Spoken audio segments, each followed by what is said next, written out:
Hey everyone, welcome back to the channel. Today, I want to give my thoughts on Modern Warfare 3's Armory Unlock system, the latest in a long line of CoD's failed attempts to iterate on existing features that no one wanted to be changed. Innovation is key when it comes to expanding any media franchise. The Witcher 3, Mass Effect 2, Titanfall 2, the list of video games that took core concepts from their predecessors and expanded on them to incredible effect is nearly endless. This concept of evolution certainly applies to Call of Duty. Even more so when you've been releasing follow-up titles across multiple different sub-franchises for the last 20 years. How can we spice things up for our players? What new ideas can we inject into a 2-decade-old IP to keep things feeling fresh and fun? I'm sure the devs at Infinity Ward, Treyarch, and Sledgehammer ask themselves these very questions each time work on a new game begins. But despite their best efforts, these innovations to the CoD formula have often been more miss than hit. Franchise vets will already be quite familiar with the phenomenon of a new game launching with a core feature fans have come to know and appreciate suddenly being turned on its head. This goodie bag of new ideas has always been mixed, offering an occasionally fun and beloved change, but more often than not resulting in features that are eventually dropped and never revisited again. Some of the best additions to the core CoD formula can be traced all the way back to the late 2010s, with the original Modern Warfare and World at War. Both introduced new experiences that would go on to become franchise staples moving forward, with Spec Ops and Zombies respectively. While Spec Ops was a hit across the original MW trilogy, Treyarch's inclusion of the first ever Zombies mode revolutionized Call of Duty forever, arguably more so than anything else in the franchise's history. The feeling of completing World at War's campaign for the first time, then watching the opening cutscene for Noctur and Toten, and suddenly fighting off hordes of zombies with no idea what was happening, provided a feeling of excitement and discovery that was unmatched at the time. And what started as an attempt to spice things up a bit became so widely loved that future games without a zombies mode were looked down on for not including it. Unfortunately, while some of these changes landed well, others were either controversial or downright hated by the community, both at launch and forever after. These decisions included things like replacing zombies with extinction and ghosts, which actually isn't as bad of a mode as people thought back in the day, in my humble opinion. The replacement of automatic health regen with stims in Black Ops 4, or the transition from boots on the ground to jetpacks with Advanced Warfare that carried over through the next two games. The final category of changes are those that were almost universally hated, or at least hated by enough of the player base that they're still considered to be bad years after their inception. One of the most widely criticized departures from the standard CoD offering was the decision to forego any single-player campaign in Black Ops 4. While Treyarch still included specialist missions, these hardly compared to the scripted set-piece extravaganzas that fans were used to. Although we did get Call of Duty's first Battle Royale, Blackout, instead, which many would consider an acceptable trade-off looking back on things. Another example still fresh in many players' minds are changes Infinity Ward made to the core multiplayer experience in last year's Modern Warfare 2. The removal of red dot functionality from the minimap, a pillar of the CoD experience since its earliest days, and a rework of the perk system, where some selections would have to charge up over the course of each match, were outlandish design choices that no one ever asked for. Changes that affect core gameplay systems so drastically make you stop and wonder why they were even included in the first place. And unfortunately, this year's signature update has left me wondering the very same thing. MW3's biggest departure from previous titles is its Armory Unlocks. But before we get into why this feature is so awful, and how Sledgehammer could make it better, here's a brief rundown of what it actually is and how it works. At its core, this system is a new spin on the base player progression in Modern Warfare 3's multiplayer. Before starting your prestige climb in older games, or the Season 1 grind in newer titles, you'd first need to work your way through the military ranks, typically stretching from level 1 to 50-ish. After completing each level, you'd unlock a new option for Create a Class, weapons or equipment, field upgrades, kill streaks, and so on. As you familiarized yourself with each new game, this constant feed of new toys helped keep you engaged, and by the time you reached max level, the game's full sandbox would be at your disposal. Despite this system existing for the better part of 2 decades with no complaints, for some reason, which we'll get to later on, don't worry, Modern Warfare 3 decided to do things differently. In MW3, once you hit level 25, you gain access to Armory Unlocks. And while some items can still be unlocked by moving through the military ranks, others are completely walled off behind this new system. In order to unlock something in the Armory, you need to acquire a certain number of unlocked tokens, ranging from 3 to 8 depending on the item in question.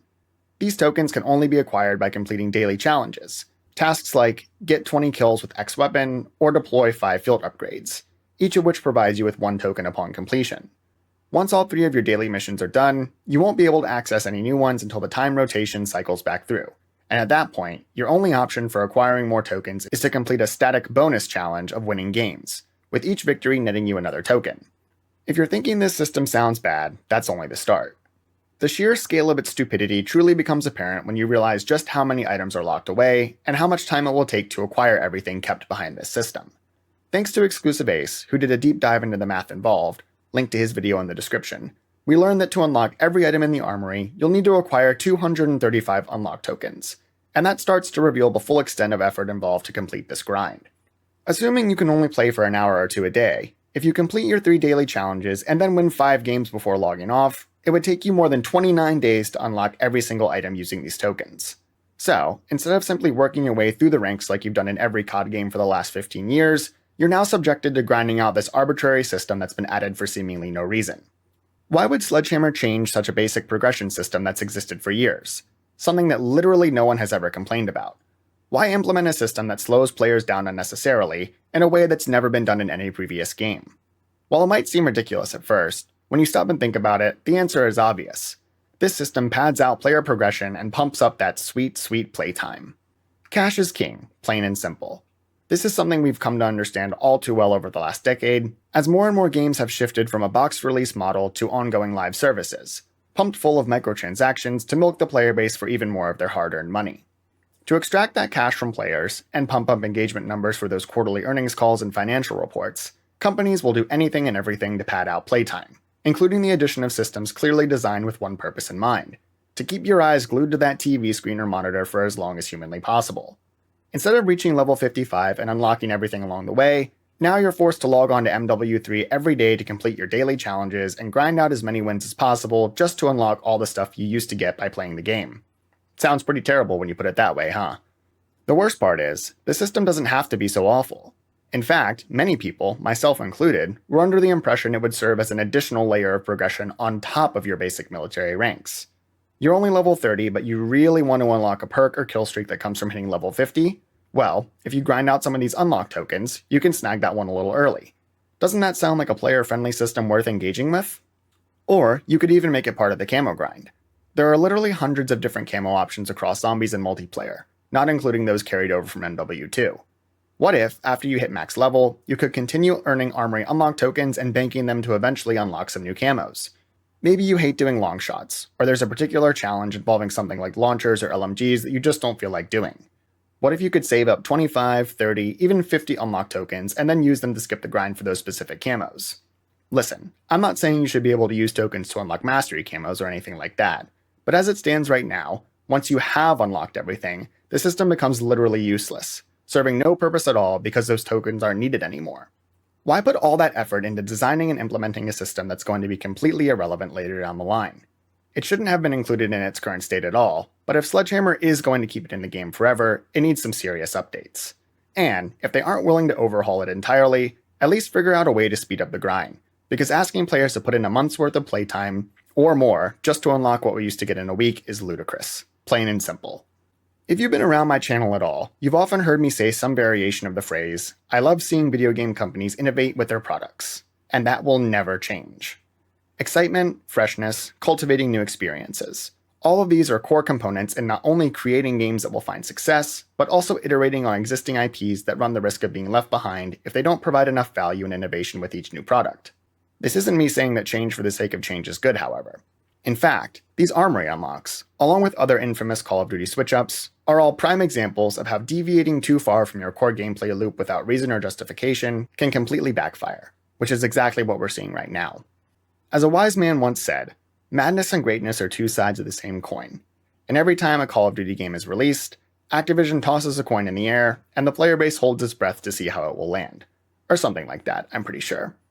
Unfortunately, Modern Warfare 3's Armory Unlocks continue that streak of the franchise's newest feature being a miss, and I truly hope Sledgehammer can overhaul this system, or at least turn it into something we can all stomach, if not enjoy. I've been having an awesome time with MW3's multiplayer so far, and it really sucks to see such a solid product weighed down by this terribly designed and player-unfriendly engagement farm that never needed to be changed in the first place.